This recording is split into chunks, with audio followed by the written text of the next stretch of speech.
Magandang araw mga kaparokya. Ako si Father Romel Felizardo. Halina't pagyubungin natin ang salitang bubusog sa atin. Halina't tayo magminandal.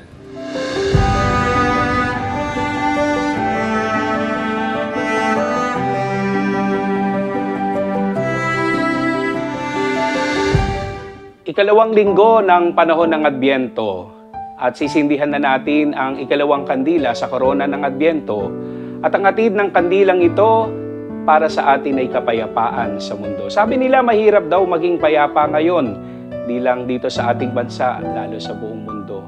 Hindi ring ligtas ang personal nating buhay kahit doon di tayo payapa. Di nagiging payapa kasi may kagalit, di payapa kasi puno ng takot at pangamba. Di nagiging payapa dahil sinanay ang sarili na mabuhay sa maingay na isip at puso. Ngayon sa ating ebanghelyo sumisigaw si Juan Bautista mula sa ilang. Ituwid ang daraanan ng Panginoon, darating na siya. Hindi siya makakapasok sa buhay ng bawat isa kung tayo'y mananatiling maingay at magulo. Kailangan talagang tuwirin ang kanyang daraanan. Kaya mga kapatid, huwag na nating hintayin na dumating ang Pasko bago makipag-ayos sa taong nakaalitan mo. Bago ka makipag-usap sa kaibigan na nakatampuhan mo. Huwag mo nang hintayin na dumating ang Pasko bago ka lumapit sa mahal sa buhay mo na tinalikuran mo na.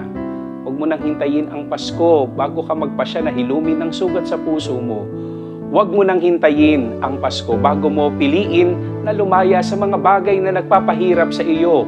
Huwag mo nang hintayin ang Pasko bago mo dalhin ang sarili na maging payapa. Huwag mong hintayin ang Pasko, kapatid. Kung tutuwirin mo na ang lalakarin ni Kristo, baka hindi siya makapasok sa buhay mo.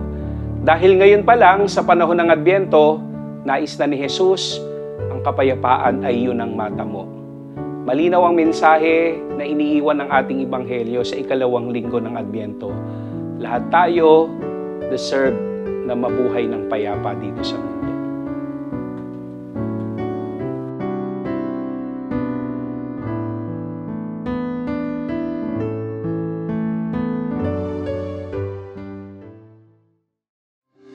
Sana'y nabusog kayo sa ating inihandang minandal.